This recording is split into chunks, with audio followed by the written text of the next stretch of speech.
Class number 24-এ সবাইকে স্বাগত জানাচ্ছি। সেই একই রিকোয়েস্ট, আপনারা যারা লাইসেন্স পরীক্ষার্থী আছেন আপনাদের কাছে একটা রিকোয়েস্ট থাকবে ছোট, যে যারা চ্যানেলটা সাবস্ক্রাইব করেনি আপনারা সাবস্ক্রাইব করে দিবেন এবং বেল আইকনটি প্রেস করে দিবেন, যাতে আমি আপনাদের জন্য ক্লাসের ভিডিওগুলো যখনই শেয়ার করব আপনাদের কাছে নোটিফিকেশন চলে যায়। সো আমরা গত মার্চে এই বছরেই যে প্রশ্নটা হয়েছিল লাইসেন্স পরীক্ষার, সেখানে আমরা দুইটা পার্টে 1 থেকে 50 পর্যন্ত শেষ করেছি। আজকে পার্ট 3। সো আমরা পার্ট 3তে দেখব 51 থেকে 75 পর্যন্ত। সো আমরা প্রথমটা দেখি কি বলা আছে। দেখেন প্রত্যেকটা কিন্তু নোট আকারে আমরা সাজাইছি। সো এইভাবেই আমরা আপনাদের পড়াচ্ছি। দেখেন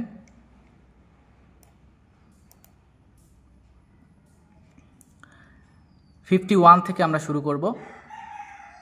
দেখেন বলতেছে a child is to receive a blood transfusion. একটা বাচ্চা সে কি ব্লাড ট্রান্সফিউশন পাবে, অর্থাৎ তাকে ব্লাড দেওয়া লাগবে। What should the nurse do first of an allergic reaction to the blood occurs. অর্থাৎ তাকে ব্লাড দেওয়ার ফলে যদি কোনো অ্যালার্জিক রিয়াকশন হয় তাহলে একজন নার্স হিসেবে আপনি সর্বপ্রথম কোন কাজটি করবেন, সেটা স্টপ দ্য ট্রান্সফিউশন। আপনি ব্লাডের যে ট্রান্সফিউশনটা ওটা বন্ধ করে দিবেন। এখন দেখেন এখানে ওই রিলেটেড আরও কিছু কোয়েশ্চেন দেওয়া আছে, যে কম্পালসরি টেস্ট ডান বিফোর ব্লাড ট্রান্সফিউশন। অর্থাৎ আপনি যে ব্লাড ট্রান্সফিউশন করবেন তার আগে আপনার কি কি টেস্টগুলো করে নিতে হবে। দেখেন জন্ডিস, তার মধ্যে আছে hepatitis B, hepatitis C, malaria আছে, HIV এইডস টেস্ট আছে, তারপরে ভেনারেল ডিজিজ যেগুলা, STD সেক্সুয়ালি ট্রান্সমিটেড ডিজিজ যেগুলা, যেমন সিফিলিস, গনোরিয়া এগুলা, এবং ব্লাড গ্রুপ তো করাই লাগবে। আর এপাশে দেখেন আরও কি আছে, before issuing blood compatibility test, অর্থাৎ ক্রস ম্যাচিং যেটাকে বলি আমরা এক কথায়, সেটা করতে হবে। আরেকটা দেখেন নিচে লেখা আছে যে responsibilities of a nurse before blood transfusion. আপনি ব্লাড দেওয়ার আগে একজন নার্স হিসেবে আপনার কি কি দায়িত্ব কর্তব্য রয়েছে সেটা। যেমন দেখেন before your transfusion your nurse will কি করবে, check your blood pressure check করবে, পালস চেক করবে, টেম্পারেচার এগুলো চেক করবে, অর্থাৎ ভাইটাল সাইনগুলো এক কথায়, ঠিক আছে। মেক শিওর, অর্থাৎ আমার নিশ্চিত হইতে হবে কি the donor blood type is match, অর্থাৎ আপনার A পজিটিভ হলে আপনার ডোনারেরটাও কিন্তু A পজিটিভই থাকতে হবে সেটা। Make sure that supplied blood product is ordered by the doctor and label with your name, অর্থাৎ নির্দিষ্ট সেই ব্যক্তিকেই এবং ডক্টরের অর্ডারটাও চেক করা লাগবে আমার, এবং নির্দিষ্ট যে পাবে ব্লাডটা তাকেই আমার দেয়া লাগবে, ঠিক আছে। এরপরে দেখেন এরপরে 52। এটা খুবই সোজা, যে দ্য লংগেস্ট অ্যান্ড স্ট্রংগেস্ট বোন অফ দ্য বডি, অর্থাৎ আমাদের বডিতে সবচেয়ে বড় এবং শক্তিশালী বোন কোনটা, এটা আমরা সবাই জানি যে ফিমার, তাই না। সো আমাদের অ্যান্সারটাও ফিমার। এবং এখানে লেখা আছে দেখেন your femur is the largest বোন ইন ইয়োর বডি, অর্থাৎ ফিমারটা আমার সবচেয়ে বড় বোন বডিতে। মোস্ট অ্যাডাল্ট ফিমার্স আর অ্যারাউন্ড 18 ইঞ্চিস লং, অর্থাৎ আমাদের অ্যাডাল্টের ক্ষেত্রে ফিমারটার সাইজ কত, 18 ইঞ্চি, লম্বায় 18 ইঞ্চি। এবং কি বলছে, the femur is also the strongest বোন in the body, it can support as much 30 Times the weight of your body, অর্থাৎ আমার বডির যে ওজন এইটার চেয়ে 30 গুণ ওজন পর্যন্ত এটা বেশি বহন করতে পারবে, এতটা শক্তিশালী ফিমার, ঠিক আছে। সো এটা আমাদের চলে গেল। এখন 53, largest gland in human body, এবং হিউম্যান বডিতে লার্জেস্ট গ্ল্যান্ড লিভার, তাই না। সো আমরা সেটা সবাই জানি, এবং এখানে লিভারটা সবচেয়ে লার্জেস্ট গ্ল্যান্ড আমাদের হিউম্যান বডিতে। এবং এখানে দেখেন দেয়া আছে যে লার্জেস্ট গ্ল্যান্ড, এবং বলছে it is also largest internal organ in our body, ঠিক আছে। ইন্টারনাল লার্জেস্ট অর্গান আমাদের বডির সবচেয়ে বড় লিভার। ক্যান ওয়েট আপ, এটার ওজন কত, 1.5 কেজি, ঠিক আছে। হিউম্যান অ্যাডাল্টের ক্ষেত্রে এটার ওজন 1.5 কেজি, অর্থাৎ কি বলছে, that is about 1/5 of the body weight is because of the liver, অর্থাৎ 50 ভাগের 1 ভাগ লিভারের ওজন আমাদের বডিতে, সেটাই বলা হচ্ছে, ঠিক আছে। সো 53 আমরা শিখলাম। এবার 54-এ দেখেন থোরাসেন্টেসিস, ঠিক আছে। থোরাসেন্টেসিস প্রসিডিওরটার ক্ষেত্রে আমি কোন অ্যানেস্থেটিক ড্রাগটা ইউজ করি সেটা, হ্যাঁ।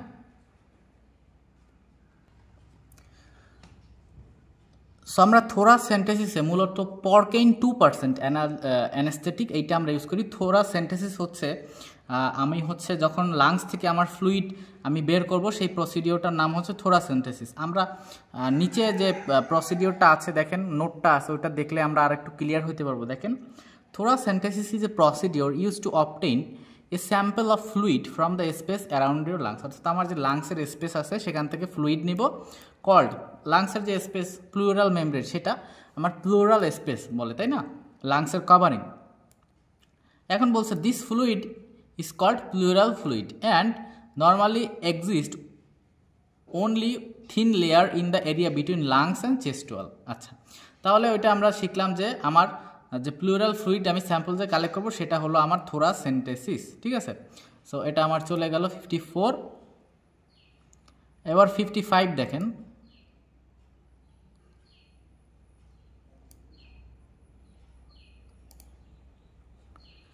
55 দেখেন, প্রথমে বলছে an unconscious child requires into nasogastric feeding. অর্থাৎ একজন অজ্ঞান বাচ্চা তার হচ্ছে ফিডিং লাগবে, tube feeding, NG tube feeding লাগবে। এখন বলতেছে when should the nurse placement of the tube. এখন এই যে টিউবটা প্লেস করবে কখন একজন নার্স, সারাদিন তো লাগাই রাখবে না, তাহলে কি বিফোর ইচ ফিডিং, প্রত্যেকবার খাওয়ানোর সময় ওই টিউবটা প্লেসমেন্ট করবে।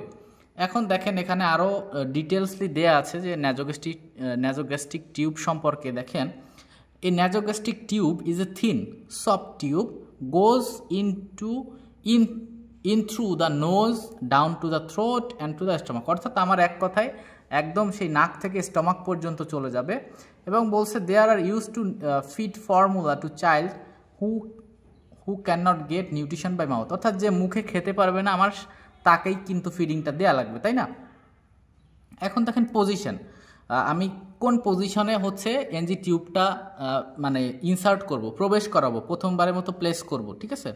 দেখেন patient sits upright in the sniffing position, ঠিক আছে, স্নিপিং পজিশনে রাখবো আমরা with the neck slightly flex. অর্থাৎ আমি আমার যে গলাটা সেটা একটু বাঁকানো থাকবে। এবং বলছে কি বলছে, if unable to sit upright, অর্থাৎ সে আপরাইট পজিশনে যদি বসতে না পারে, patient lies on the left lateral decubitus position. তাহলে সে যদি বসতে না পারে আপরাইটে, তাহলে পেশেন্টটা কিভাবে থাকবে, লেফট ল্যাটারাল ডেকুবিটাস এই পজিশনে থাকবে। এবার এক কথায় দেখেন বলা আছে কি, what is the correct positioning for tube feeding. এটা হচ্ছে আপরাইট পজিশন, ঠিক আছে। টিউব ফিডিংয়ের কারেক্ট পজিশন কোনটা, আপরাইট পজিশন। এখন দেখেন what is the best position after feeding NG tube. অর্থাৎ এখন হচ্ছে আপনার ফিডিং দেওয়া শেষ, তারপরে আপনি কিভাবে রাখবেন। দেখেন, after care for NG tube insertion in patient receiving tube feeding elevate the head. অর্থাৎ মাথাটা একটু উপরের দিকে রাখতে হবে of the bed at least 30 degree to help prevent aspiration. অর্থাৎ আমি যে ফিডিংটা দিলাম সেটা কিন্তু তার লাংসে চলে যেতে পারে, এই জন্য আমার ফিডিং দেওয়ার পরেও কিন্তু পেশেন্টকে 30 ডিগ্রি পজিশনে রাখতে হবে টু প্রিভেন্ট অ্যাসপাইরেশন, তাই না। সো এটা আমাদের চলে গেল। এবার দেখেন 56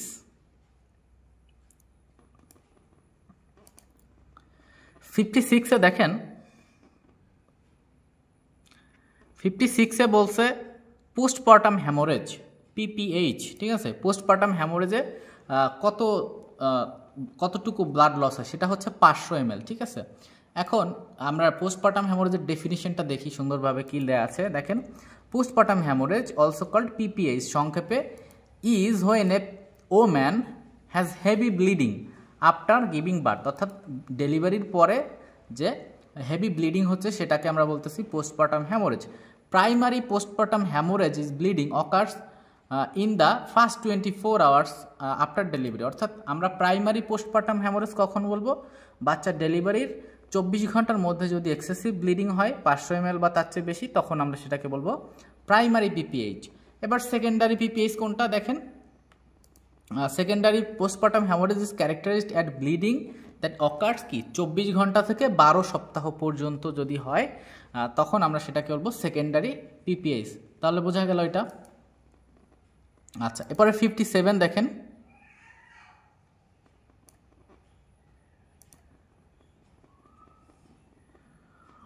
what is the first stage of conflict process? Conflict প্রসেসের ফার্স্ট স্টেজ কোনটা? ঠিক আছে, এটা হচ্ছে আপনার ল্যাটেন্ট কনফ্লিক্ট।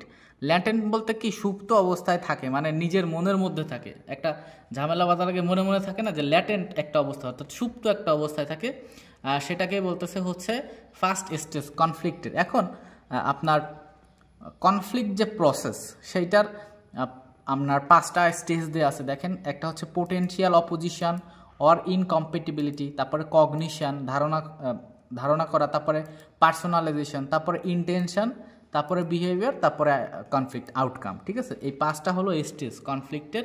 সো এগুলো আপনারা কিন্তু নোট করে পড়তে পারেন। এরপরে 58-এ দেখেন,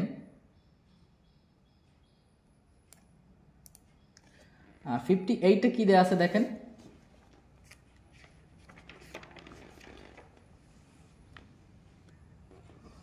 বলছে which step should a researcher follow just before finalisation of questionnaire. অর্থাৎ একজন রিসার্চার সে একটা কোয়েশ্চেনারি ফাইনাল করার আগে সে কি করবে?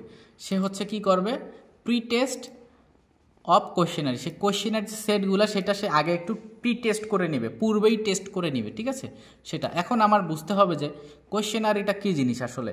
দেখেন এখানে দেয়া আছে নোটে প্রথমে, a questionnaire is the set of question. অর্থাৎ মনে করেন যে আপনি একজন ডায়রিয়ার পেশেন্টের হিস্টোরি নেবেন, ঠিক আছে, তাহলে তাকে কি কি কোয়েশ্চেন করবেন? করতে পারেন যে আপনার কি পেটে ব্যথা আছে? আছে। তারপরে কি আপনার অ্যাবডোমিনাল ডিস্টেনশন হয়েছে? এই কোয়েশ্চেনগুলার যে সেট, এইগুলা অনেকগুলা কোয়েশ্চেন মিলেই হচ্ছে আমার কোয়েশ্চেনারি। দেখেন কি বলছে, set of questions given to A participant of your research project. আমি রিসার্চ প্রজেক্টের জন্য একটা পেশেন্টকে যে কোয়েশ্চেনের সেট দিলাম অনেকগুলা, সেই সেটের সমন্বয় হচ্ছে আমার কোয়েশ্চেনারি। এখন আমি গুড কোয়েশ্চেনারি ডিজাইন যে করব, তার 6টা স্টেপ কী কী আছে দেখেন, যে 6 step two good কোয়েশ্চেনারি design.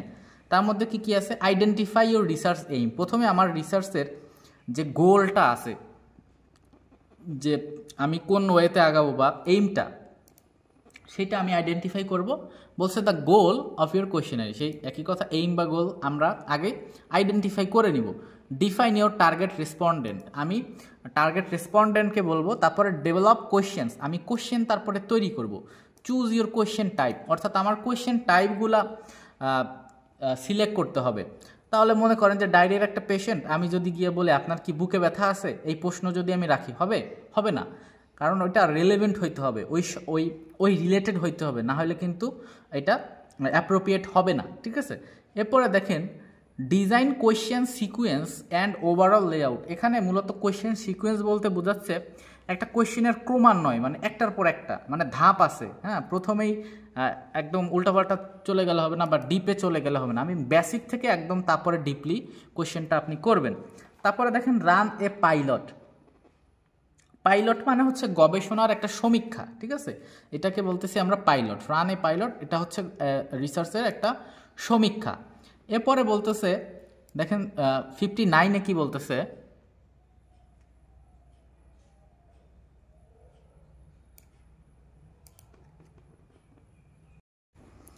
Which immunisation makes a permanent scar. অর্থাৎ আপনি কোন ভ্যাকসিনটা বা কোন টিকাটা দেওয়ার পরে আপনার একটা পার্মানেন্ট দাগ হয়ে যায়, সেটা হচ্ছে বিসিজি, যেটা টিউবারকিলোসিস বিসিজি 0.5 ml আফটার বার্থ।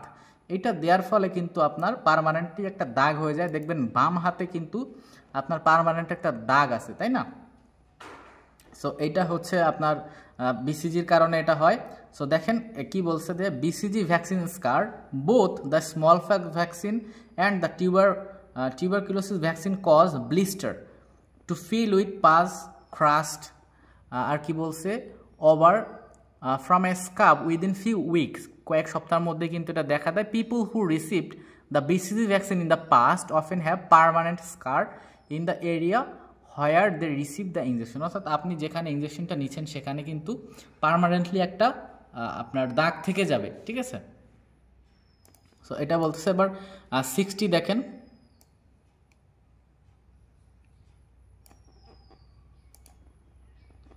60তে বলতেছে which technique used to identify whether the fetus is alive or not, অর্থাৎ আপনার ফেটাস ডিউরিং প্রেগন্যান্সি সে কি জীবিত নাকি মৃত, এটা বোঝার জন্য আপনার কিন্তু অসকালটেশন করতে হবে। অসকালটেশন কি আমরা জানি যে স্টেথোস্কোপ দিয়ে আমরা কোনো কিছু সাউন্ড যদি শুনি সেক্ষেত্রে আমরা সেটাকে বলি অসকালটেশন। এখানে আমরা বাচ্চার হার্টবিট শুনবো, ফেটাল হার্ট রেট, সো ওটা হচ্ছে আমি অসকালটেশন করব। আমার স্টেথোস্কোপের যে ডায়াফ্রাম পার্টটা আছে সেটা আমি রাখবো, রেখে আমি বাচ্চার হার্টবিট শুনবো, তারপরে আমি নিশ্চিত হব যে বাচ্চাটা জীবিত আছে নাকি মৃত। সো এখানেও এই কথাটাই লেখা আছে, ঠিক আছে। সো আপনারা একটু জাস্ট আপনারা এটা স্ক্রিনশট নিয়ে পড়ে নেবেন বিস্তারিত। আমি এটা ডিটেলস পড়ালাম না, তাহলে ক্লাসটা আবার অনেক বেশি বড় হয়ে যাবে। আপনারা কাইন্ডলি একটু দেখে নেবেন, বা ফ্লোরেন্স বইতেও আছে, আপনারা কাইন্ডলি একটু দেখে নেবেন, বা আমি ছবিও দিয়ে দিব, তখন হচ্ছে আপনারা ওখান থেকেও কিন্তু এটা পড়ে নিতে পারবেন, ঠিক আছে। আচ্ছা, পরে দেখেন which organization is the leader classification of nursing diagnosis, অর্থাৎ আপনাদের নার্সিং ডায়াগনোসিসগুলো আছে এইটার ক্লাসিফিকেশনের লিডার কোন অর্গানাইজেশন, সেটা হচ্ছে দেখেন NANDA, এটা হচ্ছে north American nursing diagnosis association, ঠিক আছে। এখন এইটার সম্পর্কে আরেকটু বিস্তারিত যদি আমরা দেখি, দেখেন কি বলা আছে যে the North American nursing diagnosis association is recognized in this and other countries as the pioneer in diagnostic classification in nursing. ওই কথাই বললো, দ্যাট ওয়াজ অফিসিয়ালি ফাউন্ডেড 1982, অর্থাৎ 1982 সালে এটা হচ্ছে ফাউন্ডেড করা হয়, অর্থাৎ প্রতিষ্ঠা করা হয়। অ্যান্ড ডেভেলপ রিসার্চ, তারপরে ডিসমিনেটস অ্যান্ড রিফাইন্স অ্যান্ড তারপরে কি বলছে nomenclature criteria and taxonomy of nursing diagnosis. So এই জিনিসগুলো নিয়ে কিন্তু এই আপনার NANDA অর্থাৎ North American nursing diagnosis association এটা কিন্তু কাজ করে। সো এটা আমাদের চলে গেল। এরপরে আমরা 62 দেখব।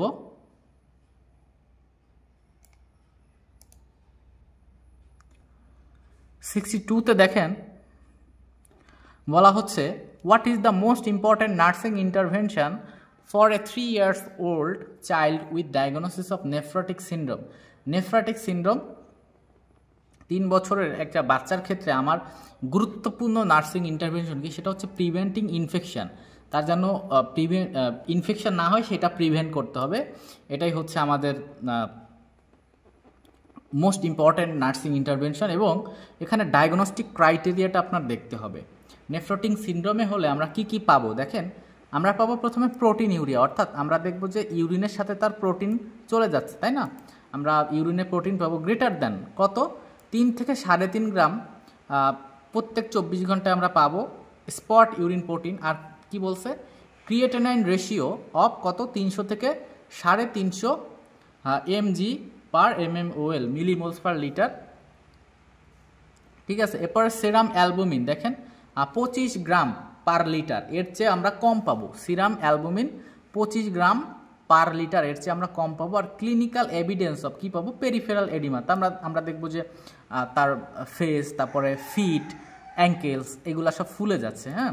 এরপর সিভিয়ার হাইপার লিপিডিমিয়া, অর্থাৎ তার কোলেস্টেরল পরিমাণ কিন্তু বেড়ে যাবে কত দেখেন 10 mmol per litre, 10 মিলিমোলস per litre উপরে, ঠিক আছে। কোলেস্টেরল পরিমাণটাও কিন্তু বেড়ে যাবে। সো আমাদের 62টাও কিন্তু এখানে চলে গেল। এখন দেখেন 63তে বলতেছে ব্লিডিং উইথ কফিং ইজ কল্ড, অর্থাৎ আমার যখন কফের সাথে আমি ব্লিডিং পাবো সেটাকে আমরা বলতেছি হেমোপটাইসিস, ঠিক আছে। হেমোপটাইসিস দেখেন এখানে বলা আছে, এখানে একটু বানান মিস্টেক আছে দেখেন। হেমোপটাইসিস রিফার্স টু কফিং up blood from some part of the lungs, যেমন রেসপিরেটরি ট্র্যাক থেকে, ঠিক আছে। Blood coming from elsewhere such as your stomach can appear to be from lungs, ঠিক আছে। সো এটার তেমন কিছু না। এখন দেখেন 64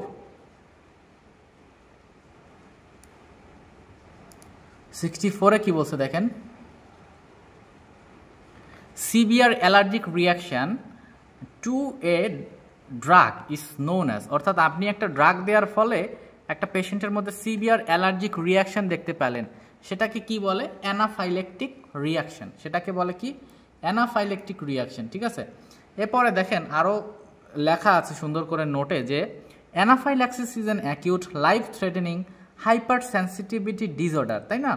defined as a generalised rapidly evolving multi systemic allergic reaction. আমার কিন্তু মাল্টি সিস্টেমিক অ্যালার্জিক রিয়াকশন এটা। এবং আপনি সাইন সিমটমগুলো যদি দেখেন এখানে আছে স্কিন রিয়াকশন আছে, ইনক্লুডিং হাইভস অ্যান্ড ইচিং, চুলকানি, ফ্লাশড অর পেল স্কিন, অর্থাৎ স্কিনটা তার ফ্যাকাশে হয়ে যাবে, তাই না? লো ব্লাড প্রেশার বা হাইপোটেনশন আমরা পাবো। কনস্ট্রিকশন অফ দ্য এয়ারওয়েজ, এয়ারওয়েজটা কনস্ট্রিক্ট হয়ে যাবে অর্থাৎ চিকন হয়ে যাবে। And is swollen tongue or throat, অর্থাৎ তার জিহ্বাটা এবং বা গলাটা কিন্তু ফুলে যাবে। হ্যাঁ, which can cause wheezing, wheezing কি? গ্যার শব্দ, যেটা একদম সোজা বাংলায়। এবং বলছে ট্রাবল ব্রিদিং, অর্থাৎ তার শ্বাস প্রশ্বাস নিতে সমস্যা, এক কথা ডিসপ্নিয়া বলা যেতে পারে। ঠিক আছে, a weak and rapid pulse, আমরা দেখবো উইক আর র্যাপিড পালস পাবো, নওশিয়া, ভমিটিং পাবো আর ডায়রিয়া পাবো। পরে কি? ডিজিনেস আর ফেইন্টিং, অর্থাৎ ওই পেশেন্ট অজ্ঞান পর্যন্ত কিন্তু হয়ে যেতে পারে। এরপরে 65 আমরা দেখি কি বলা আছে। 65-এ দেখেন বলা আছে a client is receiving heparin, what drug should be readily available, অর্থাৎ একজন পেশেন্ট সে হ্যাপারিন পাচ্ছে।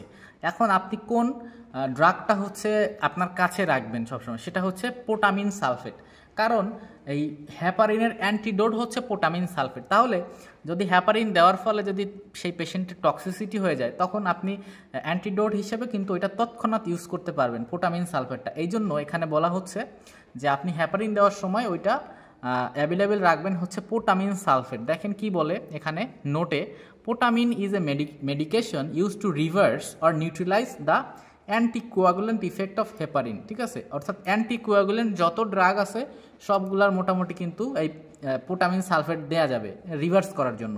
তারপরে কি বলছে? Protamine is specific antagonist and neutralise of heparin included anticoagulation. তারপর কি বলছে? That's why we need protamine sulphate before administering heparin. ওই প্রশ্নে যেটা ওইটাই কিন্তু বলা হচ্ছে। এবার 66-এ কি আছে দেখেন। 66-এ বলা আছে which vitamin helps in the absorption of ion in human body. Human বডিতে আয়রন অ্যাবজর্পশনের জন্য আমার যে আয়ন আমরা যেগুলো খাই, আয়ন জাতীয় খাবার দাবার, সেগুলো অ্যাবজর্পশনের জন্য কোনটা প্রয়োজন? আমাদের ভিটামিন সিটা কিন্তু প্রয়োজন। সো এটা আরেকটু নোটে দেখি আমরা কি বলতেছে। নোটে বলতেছে vitamin C is the only dietary constituent other than animal tissue that has been shown to promote iron absorption. Iron absorption occurs predominantly in the duodenum and upper jejunum. তাহলে আয়রন অ্যাবজর্পশন কোথায় হয় আমরা দেখলাম। Whether ferrous iron can be transported into small intestine mucosal epithelial cell, অর্থাৎ ferrous iron যেটা আছে সেটা কিন্তু স্মল ইন্টেস্টাইনের মিউকোসাল এপিথেলিয়াল সেলেও কিন্তু ট্রান্সপোর্ট হতে পারে। এরপরে আমরা দেখব 67।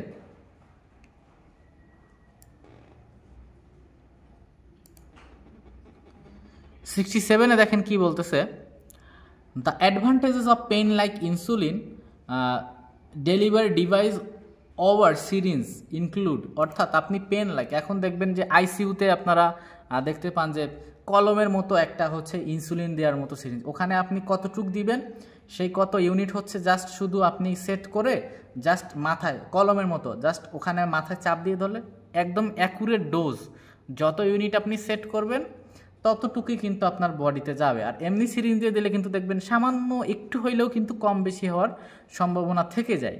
তো এইটাই বলতেছে যে পেন লাইক ইনসুলিন আমরা ইউজ করতেছি সিরিঞ্জের চেয়ে, এটার মানে অ্যাডভান্টেজ কোনটা? সেটা হচ্ছে অ্যাকিউরেট ডোজ অফ ডেলিভারি, অর্থাৎ আপনি অ্যাকিউরেট যে ডোজটা সেটাই কিন্তু দিতে পারতেছেন। এবং এখানেও সেই একই কথা বলা আছে, আমি আর এটা বললাম না, ক্লাসটা অনেক বড় হয়ে যাবে, এই জন্য আমি আর একটা বিস্তারিত বলে দিলাম না। এরপরে দেখেন 68-এ কি বলতেছে দেখেন, during which of the following stage labour would the nurse assess crowning.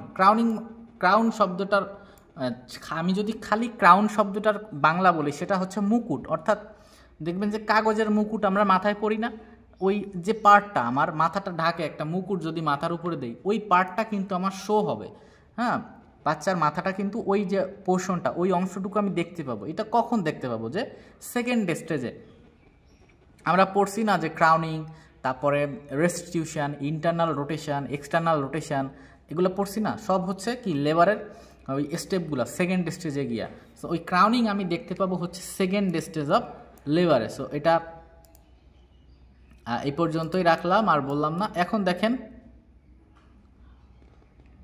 এখন 69 দেখেন, এ agent that has the power to kill micro organism. একটা এজেন্ট যেটার পাওয়ার আছে কি মাইক্রো অর্গানিজমকে কিল করবে, একদম মেরে ফেলার আপনার পাওয়ার আছে, সেটাকে হচ্ছে বলে হচ্ছে ব্যাকটেরিসাইড। ঠিক আছে, দেখেন bactericidal antibiotics kill the bacteria or bacteriostatic antibiotics suppress the growth of bacteria, keep them in the stationary phase of growth। অর্থাৎ আমরা যে ব্যাকটেরিয়াল গ্রোথ কার্ভ দেখছি সেখানে যে স্টেশনারি ফেজ আছে ওইখানে কিন্তু আপনার রেখে দেয়, ওই স্টেজেই রেখে দেয়, আর সামনে স্টেজে আগাইতে দেয় না সেটা।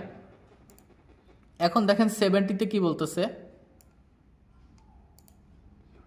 সাবজেক্টিভ ডাটা কোনটা। অর্থাৎ এখানে ডাটা টাইপ হচ্ছে আমার দুইটা, একটা সাবজেক্টিভ ডাটা আর একটা হচ্ছে অবজেক্টিভ ডাটা। সাবজেক্টিভ ডাটা কোনটা, যেটা পেশেন্ট আপনাকে বলতেছে। দেখেন এখানে অপশনে আছে পেশেন্ট স্টেটমেন্ট, এইটা আমার রাইট অ্যান্সার। সাবজেক্টিভ ডাটা হচ্ছে পেশেন্ট আপনাকে যেটা বলবে সেটা সাবজেক্টিভ, এবং আপনি যেটা পরীক্ষা করে পাবেন সেটা অবজেক্টিভ। এক্সাম্পল, সাবজেক্টিভ ডাটা কোনটা, পেশেন্ট আপনাকে বলতেছে যে আমার মাথা ব্যথা করতেছে, এটা কি আপনি পরিমাপ করতে পারবেন? পারবেন না। আপনাকে কিন্তু পেশেন্টই বলবে যে আমার মাথাটা ব্যথা করতেছে, হেডএক, সেটা কি হয়ে গেল, কি ডাটা, সাবজেক্টিভ ডাটা। এবার আসেন objective data.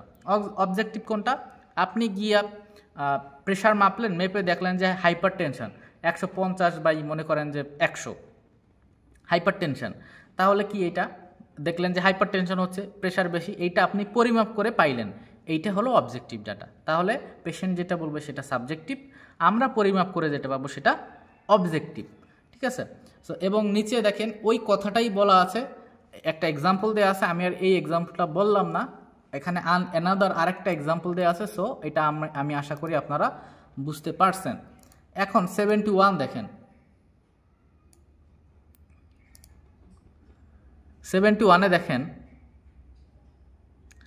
A 70 years old patient who had undergone knee replacement surgery, একজন 70 বছর বয়সের পেশেন্ট যার হচ্ছে নি রিপ্লেসমেন্ট সার্জারি হবে, অর্থাৎ তার ধরেন যে কোনো একটা জয়েন্ট হচ্ছে নষ্ট হয়ে গেছে, আর্টিফিশিয়ালি লাগাবে, তো একটা সার্জারি হবে। হ্যাঁ, এখন আপনি কোন সাইজের ক্যানুলাটা লাগাবেন, সেটা হচ্ছে 18 সাইজের ক্যানুলা আপনি লাগাবেন। কারণ কি, একটা পেশেন্ট অপারেশনে যাওয়ার পূর্বে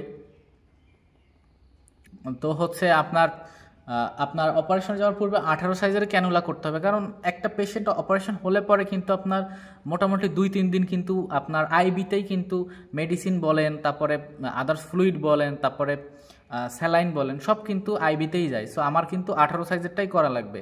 যদি আমি ছোট সাইজ করি তাহলে দেখা যায় একদিন পরে নষ্ট হয়ে গেলো, আবার করা লাগলো। সো এবং আমার ফ্লো রেটটাও কিন্তু 18-তে বেশি, এই জন্য আমি 18 সাইজের ক্যানুলাটাই করবো। এবং এখানে এটাই বলা আছে যে আমার 18 সাইজের ক্যানুলা করা লাগবে বিফোর দ্য পেশেন্ট। দেখেন, বিকজ কারণ patient receive IV fluid and IV drug for at least 3 to 4 days after major surgery, অর্থাৎ মেজর সার্জারির পরে কিন্তু পেশেন্ট সার্জারি 3-4 দিন পর পর্যন্ত কিন্তু আইভিতে কি ফ্লুইডও পায়, আবার আইভিতে ড্রাগও পায়। সো ওইটাই বলা হচ্ছে। দেখেন এরপরে দেখেন বলতেছে painful urination is called painful urination, অর্থাৎ আপনি যখন ইউরিনেশন করবেন তখন জ্বালা পোড়া, একদম সোজা বাংলায় আমি যদি বলি প্রস্রাবে জ্বালা পোড়া, হ্যাঁ, সেটাকে আমরা এক কথায় বলতেছি কি ডাইসুরিয়া, যে পেইনফুল ইউরিনেশন। এইটা হওয়ার কারণটা কি, দেখেন আমরা কজগুলা লিখে রাখছি যে including UTI urinary tract infection, যেটা ব্লাডার ইনফ্লামেশন, সিস্টাইটিস বলা হয় যেটাকে, সেক্সুয়ালি ট্রান্সমিটেড ডিজিজ বা ইনফেকশন STIs, আর even more serious condition like kidney stone, এইসব কারণের জন্য হচ্ছে আমার ডাইসুরিয়া হতে পারে। এরপরে 73তে দেখেন শক, বলতেছে shock occurs in the acute stage of burn, অর্থাৎ বার্নের যে অ্যাকিউট স্টেজ, বার্নের অ্যাকিউট স্টেজে কোন ধরনের শক হতে পারে, সেটা হচ্ছে হাইপোভলিমিক শক, বডিতে ফ্লুইডের পরিমাণ কমে যাবে, সেজন্য হাইপোভলিমিক শক হবে। এবং এখানে কি দেওয়া আছে দেখেন, after massive thermal injury a state of burn shock develop due to intravascular hypovolaemia, অর্থাৎ আমার বডিতে ভলিউম কমে যাবে ফ্লুইডের। In some cases myocardial depression, অর্থাৎ মায়োকার্ডিয়াল ইনফ্রাকশন যেটাকে বলি। হ্যাঁ, this state of burn shock is characterised by, কী হবে, কার্ডিয়াক আউটপুট কমে যাবে, সিস্টেমেটিক ভাস্কুলার রেজিস্ট্যান্সটা বেড়ে যাবে এবং টিস্যু হাইপোপারফিউশন। এখানে হাইপোপারফিউশন বলতে বোঝাচ্ছে হচ্ছে অক্সিজেন এবং নিউট্রিয়েন্ট টিস্যুতে কমে যাবে, ঠিক আছে। হাইপোপারফিউশন মানে হচ্ছে অক্সিজেন এবং নিউট্রিয়েন্ট কমে যাবে টিস্যুতে, সেটাকে বলবো আমরা টিস্যু হাইপোপারফিউশন, ঠিক আছে। আর আমরা তো জানি যে হাইপো মানে কম। 74 দেখেন, in the absence of pathology client respiratory centre is stimulated by, আমার কোনো প্যাথোলজি নাই, কোনো প্রবলেম নাই, সেক্ষেত্রে অর্থাৎ প্যাথোলজির অ্যাবসেন্সে আমি আমার রেসপিরেটরি সেন্টারটা স্টিমুলেট করব। কিভাবে স্টিমুলেট করব, হচ্ছে কার্বন ডাইঅক্সাইডের সাহায্যে। সো এটা তেমন বোঝানোরও কিছু নাই। এরপরটা দেখেন 75 লাস্টেরটা,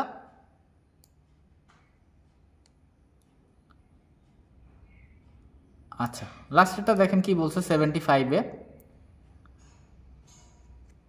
দেখেন বলছে the primary problem that can ochre as a result of vomiting in the immediate post operative period, অর্থাৎ একজন সার্জারির পরে প্রচুর পরিমাণে ভমিটিং হচ্ছে, তাহলে কি প্রবলেম ক্রিয়েট হতে পারে, প্রাইমারিলি সেটা হচ্ছে ইলেকট্রোলাইট ইমব্যালেন্স, অর্থাৎ বডি থেকে ফ্লুইড অতিরিক্ত পরিমাণে বের হয়ে যাবে বমির সাথে, এজন্য হচ্ছে কি ইলেকট্রোলাইট ইমব্যালেন্স হয়ে যাবে। এখন আরও নোটে কি বলা আছে দেখেন, an electrolyte imbalance occurs when you have too much or not enough certain minerals in your body, আমার যে মেজর মাইক্রো মিনারেল বা ম্যাক্রো মিনারেলগুলো লাগে সেগুলো যদি কমে যায় বা অতিরিক্ত বেশি হয়ে যায় তখন ইলেকট্রোলাইট ইমব্যালেন্স হয়ে যাবে। দেখেন কিছু নর্মাল দেয়া আছে, দেখেন সোডিয়ামের ক্ষেত্রে কত 136 থেকে 144 মিলিমোলস পার লিটার, এটা আমার কিন্তু নর্মাল। পটাশিয়ামের ক্ষেত্রে দেখেন 3.7 থেকে 5.1 মিলিমোলস পার লিটার। ক্যালসিয়াম কি অ্যাডাল্টের ক্ষেত্রে দেখেন 8.5 থেকে 10.2 মিলিগ্রাম পার ডেসিলিটার। সো আমরা আজকে এই 75 পর্যন্ত শেষ করলাম পার্ট 3-তে, এবং আশা করি আপনাদের ক্লাসটি ভালো লেগেছে এবং আপনারা পরবর্তী পার্ট 4-এর জন্য আমি আশা করব আপনারা সবাই ওয়েট করবেন এবং ক্লাস সম্পর্কে আপনার মতামত জানাবেন, এবং ছোট্ট একটা রিকোয়েস্ট, আমাকে সাপোর্ট করবেন এবং অবশ্যই চ্যানেলটা সাবস্ক্রাইব করার রিকোয়েস্টও থাকবে। সো পার্ট 4-এর জন্য সবাই ওয়েট করবেন এবং পরবর্তী ক্লাস পর্যন্ত সকলে ভালো থাকবেন। ধন্যবাদ।